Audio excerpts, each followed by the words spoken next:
But like he said, the mission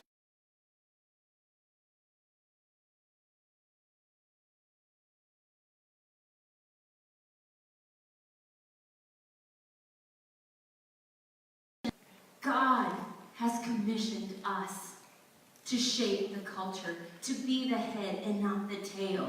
And for too long, we have allowed those lies of the enemy to come into our heads, to come within our walls and say, no, no, no, no, no, you have to stay here. They have to come here. When God says, no, no, no, I want you to go there. I want you to be the salt. I want you to be the light. I want you to be my reflection to a world that is confused, that is being lied to, that doesn't know which way is right and which way is wrong. Because the truth is that the church, when it mobilizes, when it gets behind the truth, we will see an end to abortion. We will see lives being restored, because although politicians and legislation right now are affecting us right now, the truth is they will follow the trends of the culture. So if we promote life, if we demand life, if we demand that the dignity of human life be respected, guess what's going to happen? And we're seeing it already. Not just because of what happened in New York, but a lot of legislatures across the country are now voting on issues for life. And that is us. That is us changing the culture, shifting so that people no longer run to the abortion clinics, but that they will come to the church and know that there are solutions within the church and that we are ready. We are ready to offer help. We are ready to offer that assistance that they think we don't care about, right? And just to give you a quick update since the last time we were here, just as far as numbers go and what God did throughout last year with Love Life.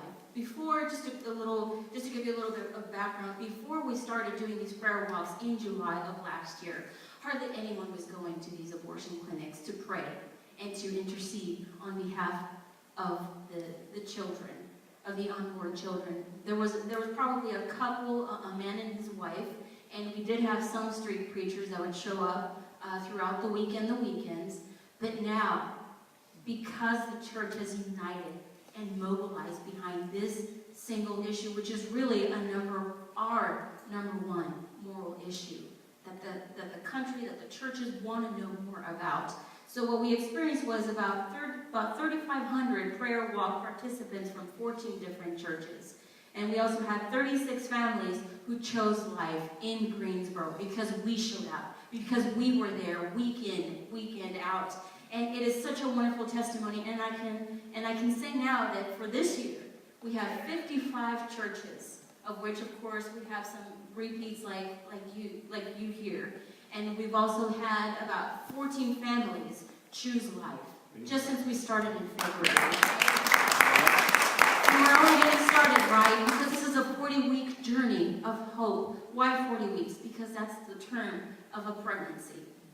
And that where there is life, there is hope. And we want to fight for each and every one of not just the unborn babies, but the mothers and the fathers. Because the sad truth is that abortion continues to be the leading cause of death in our nation. Not just in our cities, but in our entire nation. Think about that. It's not cancer, which we hear about it so much. It's not heart disease, which affects a vast population, in our country. Abortion. Abortion is the number one leading cause of death. We have estimated that between 70 to 80 babies get killed every single week. Think about it. 70 to 80 potential lives have been eliminated. In the area, in the Triad area, we have 2 large abortion centers. One is in Winston and one is in Greensboro. And the largest one is in Greensboro. But statistically speaking, 1 in every 4 women will have an abortion. And by proxy, obviously men as well will be affected by this. So this is a very important issue. There's a high volume of women that have said that if only the man, the father of the child, would have been supportive, would have shown interest and willing to be a part of that child's life, they would not have gone through an abortion. So this is a man and woman issue. It's not just, let the woman handle it, right? It's about a combination, a teamwork. And this is where the church can be so vital. Because statistically speaking, abortion is in our churches. Some of our men and women have gone through that horrible process, that horrible procedure of abortion. Whether they knew Christ before or after, it doesn't matter. They have gone through with it. So there's a lot of healing that needs to take place within our churches as well. And that is the sad truth, that within our walls. It has crept in our walls. And we either have been affected by it directly or indirectly in some way. Which is why Love Life has partnered with a ministry called Restored Life. Because we believe in healing, we believe in restoration, because that is what coming to Christ means, right? We have been redeemed, being today Palm Sunday. We are reminded that Christ came to forgive our sins. All the old has passed away, and the new has come.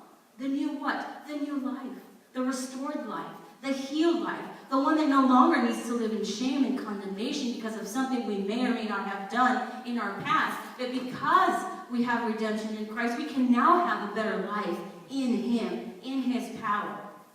Yes, amen. As co-heirs with Christ, right? We are co-heirs with Christ. What does that mean? We have His power. We have His ability to be able to reach out to those who are hurt, to those who are lost, because we know what it's like to be redeemed. And then Scripture says, Matthew 16, that He will give us the keys to the kingdom of heaven, so that whatever we bind on earth will be bound in heaven, and whatever we loose on earth will be loosed in heaven. And it starts with prayer. This is why we call it a prayer walk, because as Pastor said, we go there to pray. We go there to worship, because we know that everything of significance begins with prayer. Because it's a powerful tool. We don't wrestle against flesh and blood, right? But against principalities, against the unseen. But we have to go. We have to show up, and we have to prepare to make sure that we know that we are covered, to make sure that we know that what the power of prayer can do for us. It's a powerful tool. And not even the gates of hell can prevail against it. Against what? Against the church that has been mobilized because they know who they are in Christ. And that is what we need to take out there to the world, to show them that they can come to the church. They can run to the church to find solutions, to find healing and restoration and assistance. Practical solutions, practical help. And just to show you what we mean by going to the scene and allow ourselves to be seen where the darkest parts of our cities are, which in this case it would be an abortion clinic. Is there any other place that is darker than an abortion clinic? I don't think so, but that's where we need to go and take the light. Since Love Life started in 2016, we have seen over 200 partnering churches.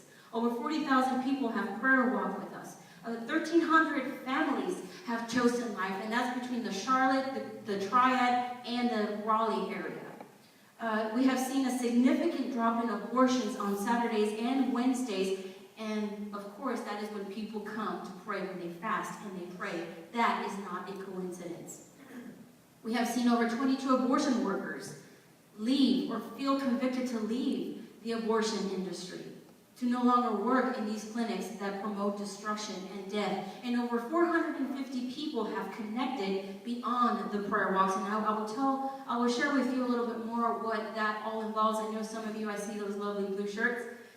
You all know what I'm talking about, but I want to show us a video real quick about a song that was written specifically because of what happened in New York after the legislature passed a bill to allow abortion all the way up to birth, and all the way up to the 40 weeks and up to birth, and then Governor Cuomo signed it into law. This song was written with that in mind. So I'm going to ask you to just prayerfully consider what you can do, not just throughout this week, but how God would want to use you with your talents and your abilities. If we can play that.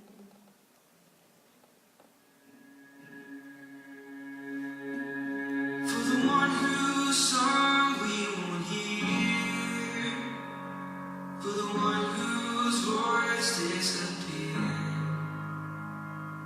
for the melody held in your heart, and for all of your dreams torn apart.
Is our next generation not worth fighting for? As Pastor said, you have adopted this week. And what that looks like, it starts here, today. Educating ourselves, getting to know, becoming aware of what is happening in our community, of how we can commit to do something. Because although not everybody can do everything, we can all do something for the kingdom of God, for our community, for our brothers and sisters who are hurting and who need to come to that healing, to that restoration, so that they can have full life as well. This Wednesday, if you're able to, we're asking that if you're able to fast and pray in preparation for what you will come and do on Saturday. So that as you prepare throughout this whole week, you're able to ask God, what do you want me to do? What do you want me to know about my role in this fight? And then go on Saturday to walk, to pray, to worship, to unite with fellow believers. And church, I'm telling you, when we show up, we do change lives. About 3 weekends ago, we had a mom who had scheduled an appointment with the abortion clinic. She had an ultrasound done right at the clinic. She already has 3 young children, the youngest being 5 months old. She realized she was pregnant not only that she was pregnant, but that she had twins. She walked out of the abortion clinic and she ran. But she went straight over to the mobile unit from the pregnancy care center. And she said, I need help. Which reminds me, we also have pregnancy care centers that really do the lion's share of the work Monday through Saturday. We have 2 mobile units that park themselves outside of the clinic. There's New Hope Ministries and the Greensboro Pregnancy Resource Care Center. And they also have the ability to connect with these moms. And as you come on Saturdays, you will find ways where you can further connect with beyond the prayer walk. You can either become a mentor, which is somebody who walks alongside the moms and dads that choose life, because the truth is that they still have needs. They still have needs, and so if you want to become a mentor, you get trained on how to become a mentor. If you want to become a sidewalk advocate, the pregnancy centers will train you on how to approach these moms and dads and make a direct connection with them to get them to change their minds, to make them think that child that they are carrying is a valuable gift, regardless of what their circumstances. Or maybe it's the foster care system or the orphan situation. Right now we have 12,000, in North Carolina, we have 12,000 children who are in the foster care system. Out of those 12,000, 2,000 are available for adoption, meaning all parental rights have been terminated and they are free and clear for adoption. So if that's you, if that's a burden that maybe you've had in your heart to do, then please consider doing it. We will get more information on Saturday when you come. So, there's always seminars and training on how to develop your skills and really fight for the life of these children, but also for our community, because it is time for action. It is time for action because we know that Jesus Christ did it for us, so now we must go and do it for them. And just very quickly, as has already been mentioned, you received a commitment card. If you filled it out, thank you. If you have not filled it out, go ahead and fill it out, and you can place it in the back of the table, you can put it in the back of the table. We'll be back there to pick those cards up. If you're a little more tech savvy, we have an app. Love Life has an app. So if you have Apple devices, you can go to Love Life USA, and download the app, and you can fill out a commitment card that way. This is also how we check in on Saturdays when you come for the prayer walk. If you have a Google Store, you can also look it up through Love Life Triad.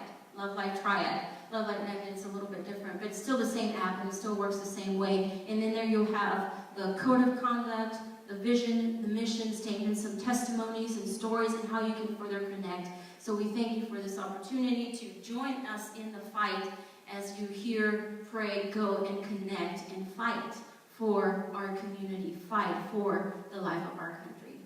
Thank you. We will see you on Saturday.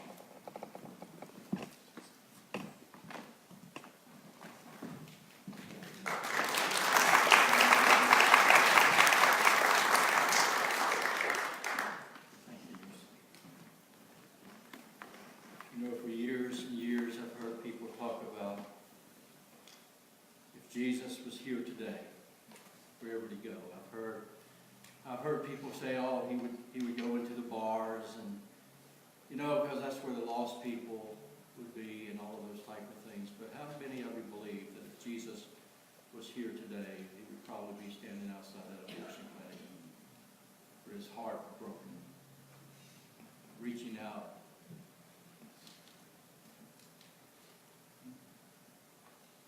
Take your Bible. I want us to look at 3 verses. If you believe in miracles, I'm going to do a sermonette today. I don't know if we will pull that off or not. We've been doing this message series, for those of you with us for the first time today, on Twisted. And a couple of weeks ago, we talked about, is something right or something wrong? Is it moral or is it immoral? How do we make that decision? Of course, as Christians, we're supposed to make our decisions based on what? The Bible. But not every Christian is a biblical Christian. Let's just face it. But that's what we should be, a biblical Christian. And then we talked about last week the same type of thing, just in a kind of a different direction. And today I wanted to think about Twisted on the subject of abortion. And I just want to set that biblical foundation for us today. Now, this is not where the world is. And we have to understand that. This means nothing to those outside of God. But for us as Christians, this should be the basis of our foundation. You do not have the option, if you're a follower of Jesus Christ, to believe that abortion in any way, shape, or form is okay. As a Christian. As a non-Christian, you're free to think whatever you want, do whatever you want. So listen to the word. It makes it very clear. Psalm 139, verse 13 through 16. For you created my inmost being. You knit me together in my mother's womb. I praise you because I am fearfully and wonderfully made. Your works are wonderful. I know that full well. My frame was not hidden from you when I was made in the secret place, when I was woven together in the depths of the earth. Your eyes saw my unformed body.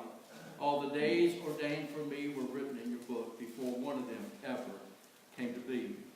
In Jeremiah chapter 1, if you will look there in verse 5. Before I formed you in the womb, I knew you. Who did the forming? God. Before I formed you in the womb, I knew you. Before you were born, I set you apart. I appointed you as a prophet to the nations. Now let's not forget Exodus chapter 20, verse 13. One of those 10 commandments that says what? Thou shalt not kill. I was actually heard a pastor from another denomination. I won't say what the denomination is outside to say we had enough sense back in 1843 to leave it. So you can figure that out for yourself. But he sat there and said, you know, the scripture says, thou shalt not kill. What that means in Hebrew, thou shalt not unlawfully kill. So the question posed to him is then who decides what is lawful? So what he was saying, if society said something was lawful, now all of a sudden God is going to accommodate us, and thou shalt not kill would not apply. That's how twisted we can become. Somewhere around 1994, 1995, somewhere in that time period, we took the boys to the circus in Greensboro. Dylan would have been about 5 or 6. Casey was around 12ish. And this was the start, if you'll remember, of the animal rights stuff. You remember when the circus started being protested about the treatment of the elephants and the treatment of the lions? And so when we got into Greensboro and we're going into the Coliseum parking lot, there was a big crowd out there carrying their signs and hollering and shouting about, you know, the treatment of those elephants and the treatment of lions. And I get all of that. But you know what I was moved with and what we sat in the car and talked about as we waited to get into the parking lot? If I had the nerve, which I didn't, I wasn't really in the mood to get beat up. But if I had the nerve, I'd have got out and just asked each one of them, how many of you believe, as you're standing out here protesting about how an elephant or a lion is being treated, how many of you believe it's okay to kill a baby? Now you know the answer. A good number, probably the majority of those would say what? We're all for choice. That's how twisted we become in our thinking. 20%, as she mentioned, of all pregnancies are aborted in America. 86% of all women who have abortions are not married. But this is a couple of things that you and I have been told a lie that we need to focus on. We've been told that everybody coming to get abortion are these young teenage girls. You had a president before, in Obama, who actually made the comment that if one of his daughters got pregnant and made the mistake of getting pregnant, that he was sure not wanting to see them make another mistake by keeping the baby. And so we're told this, we're in this twistedness, that these are these young teenage girls that's going to ruin their life if they have the baby, but less than 9% of all abortions are under the age of 19. And then we're told this thing, oh, well, a mother's health. And you have women who are being raped, and you have women who are subject to incest, and all of that takes place. But it accounts for less than 2% of all abortions. So 98% of all of abortions that are performed for the matter, to put it no other way, convenience. this child is just going to become an inconvenience to me. The majority of women who have abortions are in their 20s. How many of you would say in the 20s you should know better? In 20s that you should be able to make some wiser decisions to do with your life. But we've been told this lie. And 34% of all abortions are attempted to take place by the 6th week. The reason for that is at 5 weeks, what happens? Heartbeat. The baby's heart has formed and is beating totally separate from its mother's. They don't want a person to hear that heartbeat. So that's the majority that is done. I was listening to something right down the road one day, and they were talking about abortion. But the thought that came to me while I was listening to that was on this thing, I'm pregnant. How many of you in this room have been told you're pregnant? Raise your hand. You know who you are. Okay. So you've been told those words, you're pregnant. And that just kind of hit me, you're pregnant. Or you take the pregnancy test and whatever color comes up that says you're pregnant. What does it mean when a doctor tells you that you're pregnant? Well, it comes from the Latin word. Pregnant comes from the Latin word, and it means before birth. And the actual dictionary, Webster Dictionary, says it's containing a developing embryo fetus, an unborn offspring. Now, the Oxford Dictionary says it's having a child developing in the uterus. Having a child developing in the uterus is the Oxford Dictionary.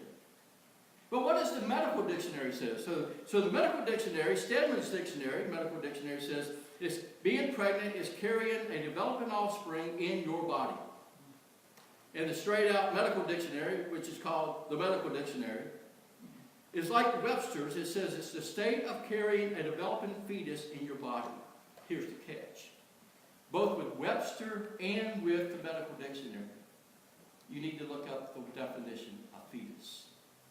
And when you look up the word a fetus, this is what you get. Webster says it's the developing human 2 months after conception to birth. The medical dictionary says a fetus is after 8 weeks of conception to birth. The magic number is 8 weeks. Folks, what is this thing before 8 weeks? What is it for the first 7 weeks? Well, what happens at the 8th week? The body is already formed. It's just now a matter of growing. You can look back on the table and they've got these little model babies are 10 to 12 weeks, exactly how that baby looks and the size of that baby. Everything's there. By that 8th week, everything is there. It's just a matter of developing. Like I said, at 5 weeks, it has its own heartbeat. But somehow in our twisted logic, we put a number there. That somehow after this period. If you saw the movie Unplanned for Abby Johnson, that's her name, right? Abby Johnson, was 24 weeks. As long as abortion was done before the 24th week, well, what's different between the 23rd day and 6th day of the week than the 24th week? It's how twisted we become. So when a doctor is telling you that you're pregnant, he's admitting there's a body, there's a child that is growing within you. That's why the rush is on you. To try to find out as early as you can that you're pregnant. But those of you who've been pregnant, you have to realize this. A woman doesn't know she's pregnant within the first 3 weeks. The research says somewhere between the 3rd to 6th week for the woman to realize she's pregnant. Now, if you do the morning after pill type of thing because you think you may be, but as far as actual medical symptoms showing up that would tell you, I think I'm pregnant, 3rd to 6th weeks. That's why that rush is, come on in, find out, get that abortion now. Try to beat that heartbeat. Twisted. We made this argument through the years, several things. I remember when the argument was all about fetal tissue. That's kind of what they're saying before that 8th week, right? That before that 8th week, it's just a mass, it's just a fetal tissue. But you can't call it a fetal tissue when it has its heart. When it has its own heart and that heart is beating totally separate from the person and who it is. And so we've seen that argument kind of fade away a little bit. And now it's totally focused upon a woman's right to choose. One of the things that's so twisted in America today is we talk about rights and entitlements. You know what we never talk about in America anymore? Is responsibilities. Right. You have the right and entitlement to everything in life, but you don't have any responsibility. If a woman chooses to be sexually active, she can go to any social service clinic, health clinic in the United States of America, anywhere, and get free contraceptives. Any man who chooses to be sexually active can do the exact same thing and be given absolutely free contraceptives. We don't want to teach responsibility. We don't want to teach abstinence even in sex education in the schools anymore. And so we've taught this whole process now that if you discover because you have chosen to be irresponsible, if you do not want a child in your life, then if you find out then that you are pregnant, just run and get that abortion. Because after all, it's your body. And you have the right to choose what you do with your body. Let me remind you, we're not talking about an ingrown toenail. We're not talking about a cyst. We're not talking about some type of tumor that is growing in your body. We're talking about a human life. And at 5 weeks has its own heart and its own heartbeat that is beating inside your heart. How can we get so twisted? I would have to say one of the lowlights of my life was a couple months ago when New York passed this bill. Just to hear that the bill was being passed was a shocker. If you don't know, the bill New York just passed was that a woman can decide to have an abortion to the time of delivery. While she's in labor, she can decide, I don't want this baby. And the baby can be aborted even while she's in labor. And then the governor of Virginia, which has not passed this, but has actually taught euthanization of the child. That even after the child is born, that you can make that decision to have the child put to death. But when New York passed that and the governor signed it, you remember seeing it on the news? A standing ovation in the Senate. How evil have we become? How twisted have we become that we could stand and give a standing ovation that we've just passed a bill that up to the very time of delivery, a child could be put to death. Not even an argument of fetal mass, just totally a woman's choice to choose. So I mentioned earlier, for 186 years, abortion has been illegal. It's been wrong. It's been immoral. For 46 years, it's been legal. So is it right or is it wrong? Is it moral? Is it immoral? As Christians, we have only one answer that we can give. Abortion is immoral. It is killing a human life that God has created. Last week, we talked about how we can get so twisted, and we talked about how we are redefining sin even within the church world, or how we trivialize sin even in the church world. How we even just dismiss it altogether.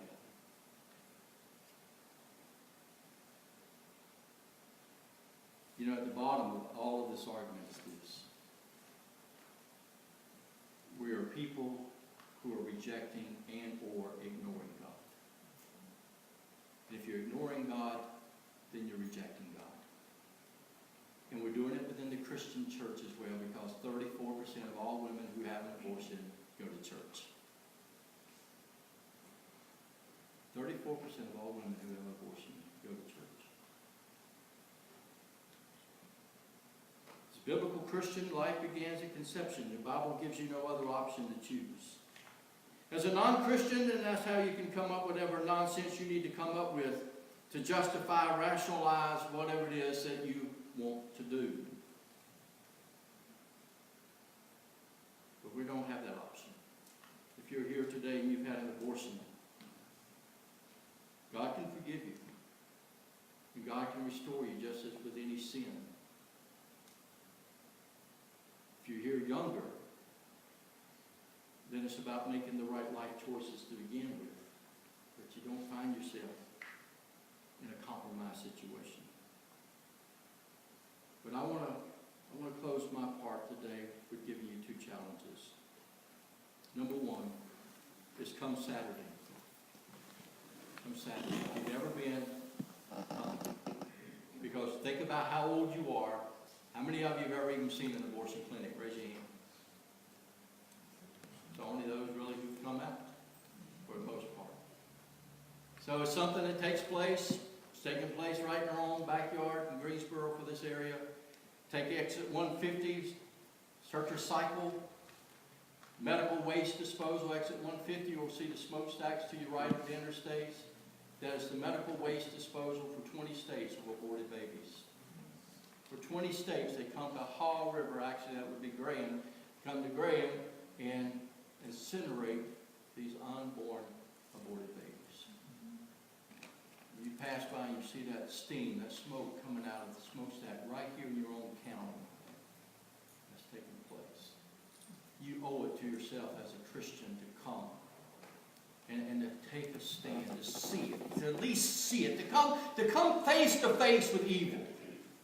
To at least see a clinic. Listen, every woman here, you wouldn't even go see a doctor in this clinic. It's behind a used tire place. Come Saturday. I don't think you have anything better to do. You don't have anything more important to do. You need to come. You come. If you can go other Saturdays, go. But come this Saturday, be a part of that. That's the first challenge I want to give, and that includes, as Chris mentioned, pray on Wednesday, fasting and pray on Wednesday in preparation for that. The second thing I want to challenge you to do is this. How many of you have internet? Raise your hand. Have internet? Do you have a computer or the internet or your smartphone? I want you to go online, go to YouTube, and put in abortion. And I want you to watch an abortion. If you've never done that, you need to do that. Christians should be well-informed people. We shouldn't just be people that are against something or for something. We should be as informed on any of these subjects as the counterparts. Watch it. There are many on there. There's one doctor on there that's performed over 2,000 abortions that left the practice, left the business, gave his life to Jesus Christ, got out of the abortion business, and he walks you exactly through every step of that abortion. Watch it. As hard as it is to watch, watch it. And watch. Because the definition of abortion is this, according to the dictionary: to bring to a premature end, to deliberately terminate a pregnancy. Watch it. I've watched a lot of things in life I didn't want to watch. I remember when Roots came out, so popular. Hard to watch, isn't it? How many of you watched The Passion and watched how your Savior was beaten? And how he was placed upon a cross that people could be free. Satan comes to steal, to kill, and to destroy. Jesus comes for life. Let's pray. Father, I know for many of us today this is very uncomfortable. And it should be uncomfortable.